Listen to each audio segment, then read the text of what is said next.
வணக்கம் நேயர்களே, இலக்கியச்சோலை நிகழ்ச்சியிலே இன்று நாம் சந்திக்கின்றோம். உலகளாவிய ரீதியில் தமிழ் எழுத்தாளர்கள் தொடர்ச்சியாக எழுதி கொண்டிருக்கின்றார்கள். அவர்களுடைய நூல்கள் ஒவ்வொரு நாளும் வெளியாகி கொண்டிருக்கின்றன. அது மட்டுமல்ல, மொழிபெயர்ப்புகளும் தொடர்ச்சியாக வந்த வண்ணம் இருக்கின்றன. வேற்று மொழியில் இருக்கின்ற இலக்கியங்களை தமிழுக்கு கொண்டு வர வேண்டும் என்கின்ற பேராவலை பாரதியார் அந்த காலத்தில் வெளிப்படுத்தி இருந்தார். ஏனெனில் வேற்று மொழியினுடைய கலை கலாச்சாரம், வேற்று மனிதர்களுடைய கலை கலாச்சாரம், வேற்று நாட்டவர்களுடைய கலை கலாச்சாரம் போன்றவை எங்களுக்கு அறிய வேண்டும், அதன் ஊடான பல விடயங்களை நாம் தெரிந்து கொள்ள வேண்டும் என்பது அந்த மகாகவியினுடைய மிக பெரும் ஆவலாகவும் வாஞ்சியாகவும் இருந்தது. முக்கியமான மொழிபெயர்ப்பாளர்கள் தொடர்ந்தும் ஆங்கிலத்திலிருந்தும் பிரெஞ்சிலிருந்தும் ஜெர்மனியிலிருந்தும் மொழிபெயர்ப்புகளை நிகழ்த்தி கொண்டிருக்கின்றார்கள்.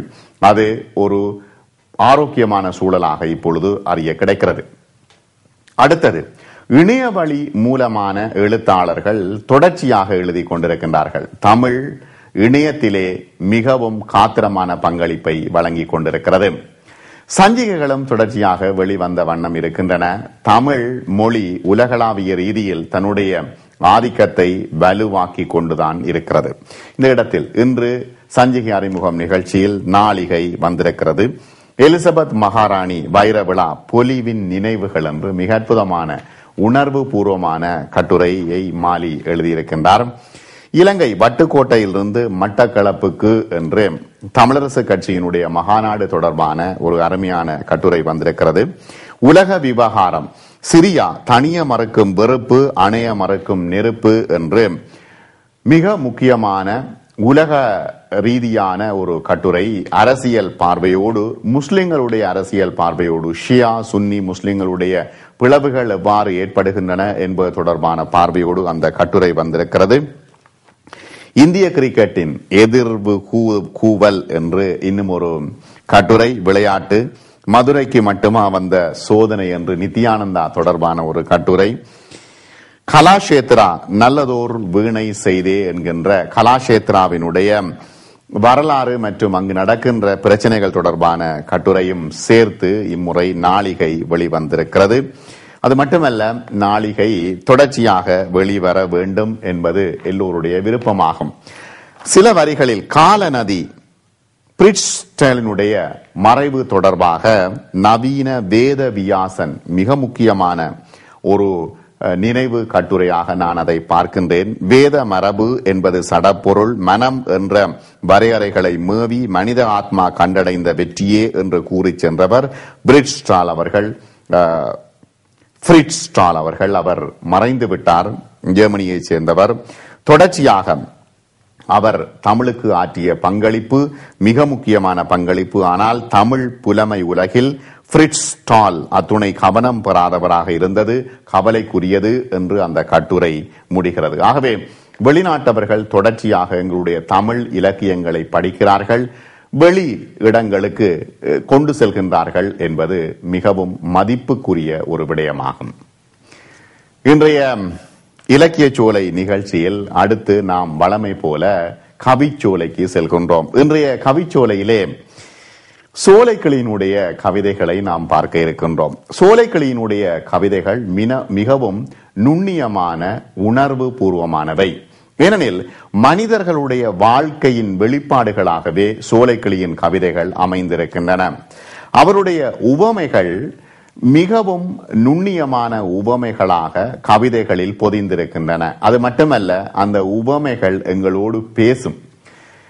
உலகத்தில் உள்ள, எங்களுடைய கிராமத்தில் உள்ள சிறு சிறு பொருட்களை வைத்துக் கொண்டு அவர் அற்புதமான கவிதைகள் வடிக்கக்கூடியவர். அந்த பொருட்களினுடைய பெயர்களை வைத்துக் கொண்டு கவிதை வடிக்கக்கூடியவர்களில் சோலைக்கிளி மிக முக்கியமானவர். சோலைக்கிளியினுடைய இந்த கவிதைகளை நுகர்ந்தால் நிச்சயமாக அந்த உணர்வு உங்களுக்கு புரிய வரும்.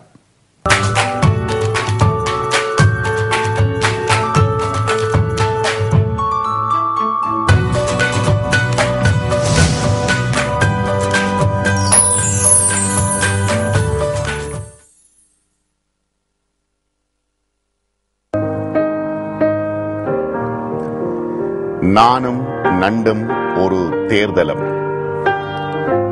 மணல்கள் எழுந்து கையடித்தன. அலை பூமாலை போட்டது. எந்த வேட்பாளனுக்கு என்பதுதான் எனக்கு தெரியவில்லை. காரணம், பார்வைக்கு தெரியாத வேட்பாளர்கள் எல்லாம் போட்டியிடும் ஒரு தேசம் இது. நான் கடற்கரையில் இனி இருக்க முடியாது. வேறு எங்காவது ஒரு கிடங்குக்குள் விழுந்து மாய வேண்டும். ஊருக்குள் அடிக்கின்ற தேர்தல் நாற்றம் பொறுக்க முடியாது வந்தேன். என் மூக்கை இந்த கடற்கரை காற்றில் கழுவி சுத்தமாக்க. கெடுத்தான் யாரோ ஒரு கண்ணுக்கு தெரியாத வேட்பாளன் இங்கும் திடீரென வந்தருளி. நண்டும் தேடுகிறது அவனை. மீன் நெஞ்சு மணத்த கடற்கரை காற்றை கெடுத்த அவன் அதன் கண்ணுக்கும் தெரியவில்லை கலங்கியேனும். அது படித்த நண்டு. தன் வாழ்க்கை முழுக்க தனது முழு பெயரை சிறு பிசகும் இல்லாமல் எழுதி எழுதி இந்த கடற்கரை மணலில் திருத்தி தெளிந்தது. இம்முறையும் மண்ணில் தேர்தலிலே நிற்கின்ற வேட்பாளர் போலல்ல அது. அது கனமும் காத்திரமும் உள்ளது. நண்டு என்ற மூன்றெழுத்தை இன்னும் நினைவு வைத்து எழுதிக் கொண்டே இருப்பது.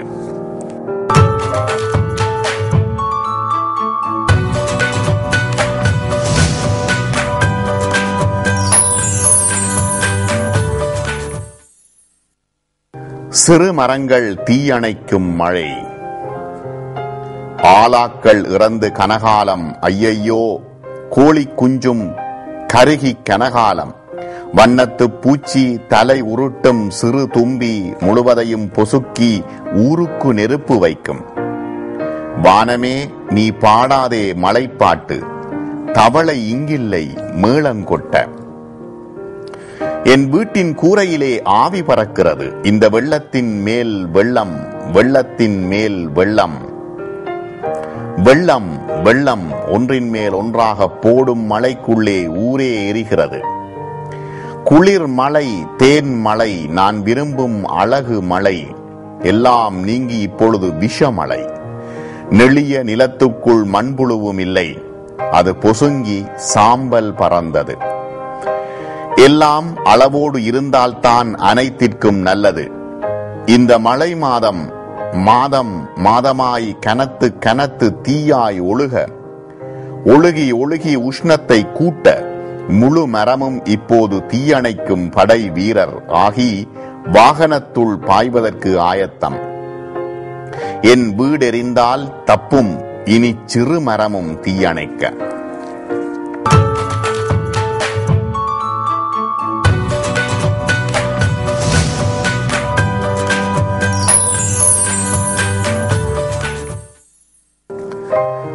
பொய் சொல்லி இன்று பூமரம் வாங்கியவன். பொய் சொல்லி இன்று பூமரம் வாங்கிய மனிதன் போய்விட்டான். என்னை மிகவும் நெருக்கமான நண்பன் என்று எனது உடன் பிறப்பிடம் கதைவிட்டு நான் மறைந்திருக்கவே அள்ளி கட்டி கிளைகளை போனவன் இப்போது வீடும் சேர்ந்திருப்பான். நான் இதுவரையும் சுணங்கி வருகிறேன். வெளியில் அவள் என்னை கண்டு அசடு வழிய கூடாது என்பதற்காக. மழைக்காலம் வந்தால் சிலருக்கு மரம் வேண்டும், அதுவும் பூமரமாகவே. கோடையில் அவற்றை கருக வைத்து வெயிலுக்கு சாப்பாடு போடும் பழக்கம் நம்மில் பலருக்கு இன்னும் உண்டு. இவனும் கோழிக்கு உணர்ச்சி வந்ததைப் போல் வந்தவன்தான். பொய் சொல்லி எனது கைகளையும் கால்களையும் தங்கையிடம் குலைந்தே கறந்தெடுத்த பாவி. எங்கள் வீட்டை விட்டு வெளியேறி சில நிமிடம் செல்லும் முன்னர் இழந்திருப்பான் விருப்பம். எது எப்படித்தான் இருந்தாலும் முன்பின் பழக்கமில்லா ஒருவன் என்னை நண்பன் என்று எனது கரம் காலையுமே கொள்ளையடித்தான். இன்று நானோ அவன் நாணாமல் இருக்க வீட்டிற்குள்.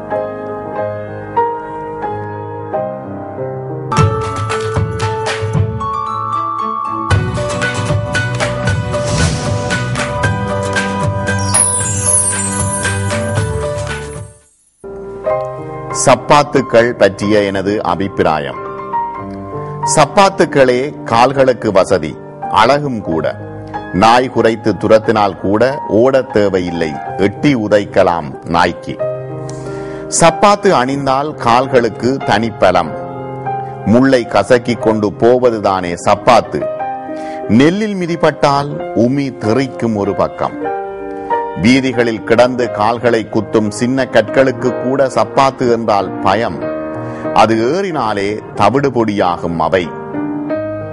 இந்த நடக்க பழகிய மண்புழுக்களுக்கு சப்பாத்து இல்லாமல் துள்ளி எழுந்து ஓட முடியவில்லை. சப்பாத்து அணிந்தால் ஓடுவதற்கும் வாய்ப்பு, உன்னி பாய்வதற்கும் துணிச்சல் வரும். நான் அண்மையில் வாங்கிய சப்பாத்து கருப்பு, சொண்டு உள்ளது. முன்னர் வாங்கியதன் சிறிய சாயலும் இல்லை.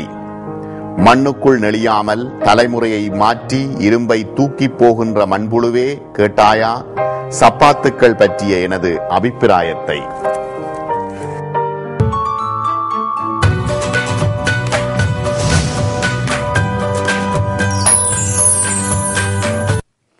இன்றைய இலக்கிய சோலை நிகழ்ச்சியில் அடுத்து நாம் பார்க்க இருப்பது நூல் வெளியீடு தொடர்பான நிகழ்வு. அது தொடர்ச்சியாக வந்து கொண்டிருக்கிறது. கவிஞர் ஸ்ரீஸ்கந்தராஜா அவர்கள் எழுதிய 2 நூல்களின் வெளியீட்டு விழா நிகழ்வுகளின் தொகுப்பு இப்பொழுது இடம்பெறுகிறது.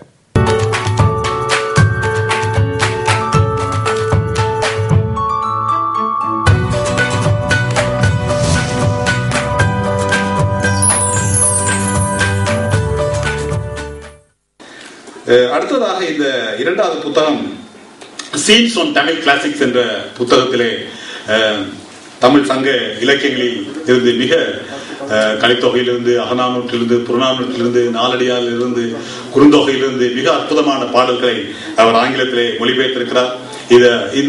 இந்த மொழிபெயர்ப்பு பணி மிக மிக முக்கியமானது என்று நான் சொல்லுவேன். ஏனெனில் சைமன் காசி செட்டி என்று நீங்கள் அறிந்திருக்க வேண்டும். அவர் புத்தளத்தை சேர்ந்தவர். கிட்டத்தட்ட 100-150 ஆண்டுகளுக்கு முன்னால் இலங்கையிலே பிறந்து தமிழ் புளுட்டாக் என்ற ஒரு புலவர்களின் சரித்திரம் ஒன்றை அவர் எழுதியிருக்கிறார். அந்த கிட்டத்தட்ட 19ஆம் நூற்றாண்டு தமிழ் இலக்கியம் என்று நீங்கள் பார்த்தீர்கள் என்றால் அது ஈழத்து அறிஞர்களினுடைய அவர்கள் ஆக்கிரமிப்பு நடத்திய ஒரு இலக்கிய பாதையாகத்தான் நாம் காண முடியும். அதே போல வி கனகசபை பிள்ளை என்று The Tamils 1800 years ago என்ற ஒரு வரலாற்று நூலை எழுதியிருக்கிறார். சீவை தாமோரம் பிள்ளை மிகப்பெரிய பணியை ஆற்றியவர். தனிநாயமணிகளார் இன்னும் ஒரு மாபெரும் மனிதன். விபுலானந்தர், சுவாமி ஞானப்பிரசாத் போன்ற மிகப்பெரிய தமிழ் அறிஞர்களின் பாதையிலே, அவர்கள் செப்பனிட்ட பாதையிலே ஸ்ரீஸ்கந்தராஜா அவர்கள் நடைபெற்றிருக்கின்றார். இந்த தமிழ் உலகம் பூராவும் தமிழர்கள் பறந்திருக்கின்ற இந்த நாளில் இந்த உலகத்திற்கு பெருமை தரக்கூடிய, உலகிற்கு சிறந்த அறத்தையும் விழுமியங்களையும் போதிக்கக்கூடிய அற்புதமான இலக்கியங்களை கொண்ட இந்த தமிழ் இலக்கியங்களை ஆங்கில மொழியிலே கொண்டு வருகின்ற மிக அற்புதமான பணியை செய்து வரும் ஸ்ரீஸ்கந்தராஜா அவர்களுக்கு மீண்டும் என் நல்வாழ்த்துக்களை தெரிவித்துக் கொள்கிறேன். அடுத்ததாக இங்கே பேச இருக்கின்றார் திரு கதிரை தம்பி சிவானந்தன். அவர் யாழ் பல்கலைக்கழகத்தில் மிகவும் ஞானம் மிகுந்த ஒரு பொருளியல் மாணவனாக என்னிடம் பயின்றவர். இங்கே முகாமை ஃபைனான்ஸ் பற்றிய ஒரு விரிவுரையாளராக அவர் பணிபுரிகின்றார். சிவானந்தனுடைய தந்தையார் ஒரு பண்டிதர். அது மிக மிக மிக முக்கியமான விஷயம். கதிரி தம்பி என்று கூறப்படுகின்ற அவருடைய தந்தை திருகோணமலையிலே ஒடுக்கப்பட்ட மக்களுக்காக பாடசாலையை தானே கட்டுவித்து பயின்ற பாடங்களை போதித்து ஒரு பெருமகனாக திகழ்ந்திருக்கிறார். திருகோணமலையிலே நகர சுத்தி தொழிலாளர் பிள்ளைகளுக்காக ஒரு பாடசாலை வேண்டும் என்று தன்னுடைய காலத்திலே இத்தகைய ஆசிரியர்களை நாம் இன்றெல்லாம் காண முடியாது. அது அந்த தலைமுறை முற்றாக அழிந்து போய்விட்டது.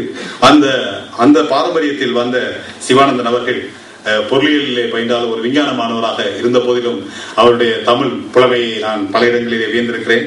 கதிரி தம்பி சிவானந்தன் அவர்கள் இப்போது உங்களுக்கு உரையாற்றுவோம். இந்த சித்திரை 28 மலர்ந்திருக்கிறது. 2000 ஆண்டு ஆங்கிலத்திலும் தமிழிலும் உங்கள் முன்னால் ஒளி வீச காத்திருக்கின்றன. இலக்கிய பிரியர்களுக்கு இன்றைய மாலை ஒரு பெரு நல்விருந்தாக அமையும்.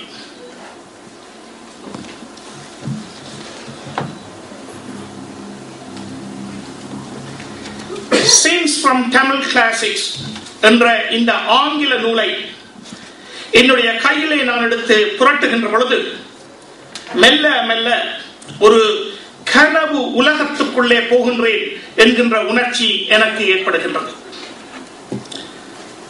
பண்டைய நாகரிகம் ஒன்றின் மிகச் செழுமை வாய்ந்த இலக்கிய மொழி ஒன்றின் வளமிக்க பகுதிகளை திறக்கின்ற திறவுகோலாக இந்த நூல் இருக்கின்றது என்று நான் திடமாகவே கூறுவேன். இந்த நூலில் தமிழ் இலக்கியத்தின் ஆரம்ப நூல்களாக கருதப்படுகின்ற சங்க காலத்தில் இருந்தும் அதை தொடர்ந்து வந்த சங்கமறிய நீதி நூல் காலத்தில் இருந்தும் அதை தொடர்ந்து வந்த பக்தி இயக்க காலத்தில் இருந்தும் அதை தொடர்ந்து மலர்ந்த காப்பிய காலத்தில் இருந்தும் பாக்களை எடுத்து நூலாசிரியர் கையாண்டிருக்கிறார். அதே அல்லாமல் சில தனிப்பாடல்களும் இங்கே சேர்க்கப்பட்டிருக்கின்றன. முதலிலே இந்த நூலிலே என்ன விஷயங்கள் கையாளப்பட்டிருக்கின்றன என்பதை எடுத்து பார்ப்போம். முன்னரே நான் சொன்னது போல தமிழ் இலக்கியத்தில் மலர்ந்த பாக்களை தேர்ந்தெடுத்து அவற்றை அழகுற ஆங்கிலத்திலே மொழிமாற்றம் செய்து நமக்கெல்லாம் தந்திருக்கிறார் நூலாசிரியர். இந்த பாடல்களிலே அழகுணர்ச்சி இருக்கிறது, சோகம் விரவிய பாடல்கள் இருக்கின்றன, தியாகம் கலந்த பாடல்கள் இருக்கின்றன, தமிழ் சமுதாயத்தின் விழுமியங்களை போதிக்கின்ற பாடல்கள் இருக்கின்றன. இப்படியாக பண்டைய இலக்கியத்தின் பல்வேறு துறைகளையும் தொட்டு செல்லும் ஓர் பாடல்களை கொண்ட நூலாக இந்த ஆங்கில நூல் மலர்ந்திருக்கிறது. இந்த நூல் யாருக்காக எழுதப்பட்டிருக்கிறது என்று நாங்கள் கேட்போமாக இருந்தால், குறிப்பாக வெளிநாட்டிலே வாழுகின்ற தமிழ் சிறார்களுக்காக, தமிழிலே தங்களுடைய பாரம்பரிய நூல்களை வாசிக்க முடியாத தமிழ் சிறார்களுக்காக இந்த நூல் எழுதப்பட்டிருக்கிறது என்று கூறலாம். ஆனாலும் இந்த நூல் மேலும் பலருக்கு பல விதங்களிலே உதவி செய்ய போகிறது. சங்ககால பாடல்கள் என்று கூறினேன். இந்த நூலிலே சங்ககால பாடல்களால் சங்ககால நூல்களாகிய புறநானூறு, நற்றிணை, குறுந்தொகை, கலித்தொகை ஆகியவற்றிலிருந்து ஆசிரியர் பாடல்களை கையாண்டிருக்கிறார் என்று சொல்லுகின்ற பொழுது எடுத்தாண்டிருக்கிறார். அதை விடவும் திருக்குறள், நாலடியார் போன்ற நூல்களில் இருந்து, நீதி நூல்களில் இருந்து பாடல்களை எடுத்து தந்திருக்கிறார். தேவார திருவாசகங்களில் இருந்து பாடல்களை தந்திருக்கிறார். அப்படியாக இருந்தால் எந்த காலகட்டத்தை இந்த ஆசிரியர் தொட்டிருக்கிறார் என்று பார்க்கிறோம்.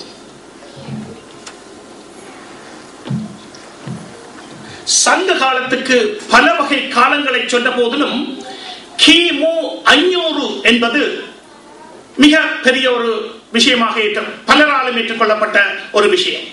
கிமு 500 இருந்து கிபி 11ஆம் நூற்றாண்டு வரையிலே, கம்பராமாயணம் வரையிலே உள்ள பாடல்கள் இங்கே தொகுக்கப்பட்டிருக்கின்றன. அதாவது கிட்டத்தட்ட 1500 ஆண்டு கால பரப்பு இந்த நூலிலே அடக்கப்பட்டிருக்கிறது. அதனால்தான் அவற்றை கிளாசிக்கல் என்று அவர் குறிப்பிடுகிறார். அதைவிட இவர் எடுத்துள்ள பாடல்களிலே புறநானூறு 10 பாடல்கள் இங்கே எடுத்தாளப்பட்டிருக்கின்றன. நற்றிணையிலே 3, குறுந்தொகையிலே 5 பாடல்களையும் இவர் இந்த நூலிலே விவரித்திருக்கிறார். அகநானூரிலிருந்து ஒன்றும் இடம்பெறவில்லை. அந்த நூலின் அடிகளின் பாக்களின் அடிகளின் நீளம் காரணமாக ஆசிரியர் அவற்றை புறந்தள்ளினார் என்று கருதுகிறேன். இப்பொழுது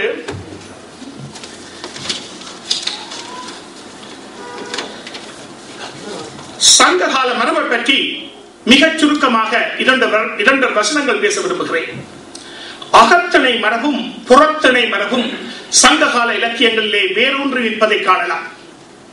ஆண் பெண் காதலை அடிப்படையாக கொண்டு மலர்ந்த கற்பனை நூல்கள் அகத்திணை மரபு நூல்களாகவும், வீரம், புகழ், கொடை என்பவற்றை கொண்ட உள்ளதை உள்ளபடி கூறும் நூல்கள் புறத்திணை நூல்களாகவும் பெயர் பெற்றன. நிலங்களை, நில வகைகளை 5 வகையாக பாகுபாடு செய்தார்கள். 5 வகையாக பாகுபாடு செய்த 5 திணைகளுக்கும் ஒவ்வொரு ஒழுக்கங்களை வகுத்தார்கள். இவ்வாறு திணை, முதற்பொருள், கருப்பொருள், உரிப்பொருள் என்று பாகுபாடு செய்து அகப்பொருள் இலக்கியம் வளர்ந்தன. இவ்வாறு சிறந்த ஒரு இலக்கண மரபு தோன்றியபடினாலே தான் தமிழ் மொழியானது வேற்று மொழிகளின் தாக்கத்துக்கு வெகு நீண்ட காலம் ஈடு கொடுத்து தனது மொழி தூய்மைப்படாமல் இன்றளவும் இலக்கிய மொழியாக நிலை பெற்று விளங்குகிறது.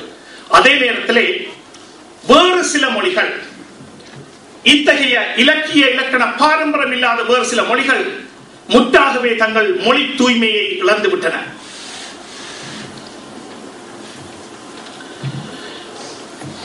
குறிப்பாக இளைஞர்களுக்காக எழுதப்பட்ட நூல் என்று நான் கூறினேன். இதனால் இந்த இளைஞர்களுக்கு என்ன நன்மை விளைய போகிறது? வெளிநாட்டிலே வாழ்ந்து கொண்டிருக்கின்ற எங்கள் சமுதாயம், குறிப்பாக இளைஞர் சமுதாயம், ஒரு பெரும் ஆபத்தை எதிர்நோக்கி காத்திருக்கிறது. தங்களுடைய பாரம்பரியங்களை, விழுமியங்களை அறியாமலே அவர்கள் அடுத்த தலைமுறையை சேர்ந்து விட போகிறார்கள். இளைஞர்களாக இருப்பவர்கள் தங்களுடைய பாரம்பரியங்களை, கலாச்சார வேர்களை, விழுமியங்களை அறியாமலே அடுத்த தலைமுறைக்கு போய் சேர்ந்து விட போகிறார்கள்.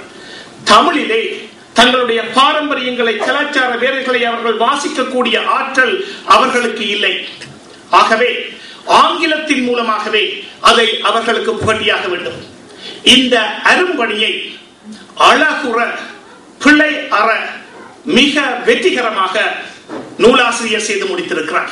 அவருக்கு நம்முடைய மனமோந்த பாராட்டுக்கள் உரித்தாக வேண்டும்.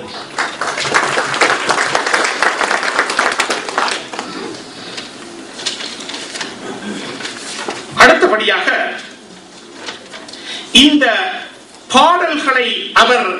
பாடல்களை மொழி மாற்றம் செய்து தந்ததாக மட்டும் இந்த நூலிலே இல்லை. இந்த நூலிலே 5வது பாடம் என்று நினைக்கிறேன். சாப்டரை பாடம் என்று நான் மொழிபெயர்க்க முடியுமாக இருந்தால் 5வது பாடம் என்று நினைக்கின்றேன். அதிலே 37 காட்சிகளை அவர் தந்திருக்கிறார். 37 காட்சிகள். தமிழ் இலக்கியத்திலே சிறந்து விளங்குகின்ற 39 பாடல்களை எடுத்து அவற்றை 37 காட்சிகளிலே வடித்திருக்கிறார். எப்படி என்றால் 3 திருக்குறள்கள் ஒரு காட்சியிலே இடம்பெறுகின்றன. அடுத்த 36 பாக்களும் தனித்தனி காட்சிகளாக இடம்பெறவே மொத்தமாக இந்த நூலிலே 37 காட்சிகள் இடம்பெறுகின்றன. பாடலுக்குரிய மொழிபெயர்ப்பை தர முதலே ஆசிரியர் ஆங்கிலத்திலே அதற்கு உதாரணமும் விளக்கமும் தருகிறார். ஆகவே தமிழ் இலக்கியம் பற்றி தெரியாத யாரும் கூட ஆங்கில அறிவு மட்டும் இருந்தால் போதும், அவர்கள் அதை வாசித்துக் கொண்டு போகின்ற பொழுது இந்த பாடல் என்னத்தை பற்றி சொல்ல போகின்றது என்கின்ற எண்ண எதிர்பார்ப்பும் எண்ண ஓட்டங்களும் அவர்களிடம் தோன்றிவிடுகின்றன. ஆகவே முன் தமிழ் நூல் அறிவு இல்லாதவர்கள், முன்பின் தமிழ் இலக்கிய பயிற்சி இல்லாதவர்கள் கூட இதை சுலபமாக வாசித்து பாடலுக்கு செல்லுகின்ற பொழுது அந்த பாடல் என்ன சொல்லுகிறது என்பதை முழுமையாக விளங்கிக் கொள்ள அந்த தொடக்க உரை உதவி செய்கிறது.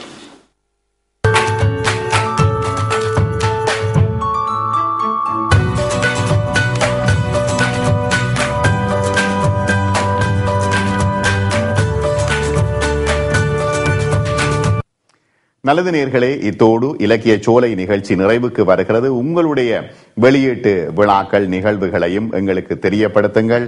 அத்தோடு உங்களுடைய ஒளிப்பட பதிவுகளையும் எங்களுக்கு அனுப்பி வையுங்கள். அது இலக்கிய சோலை நிகழ்ச்சியில் ஒளிபரப்பாகும் என்ற தகவலோடு இன்றைய நிகழ்ச்சியை நாம் நிறைவு செய்து கொள்வோம். வணக்கம் நேயர்களே.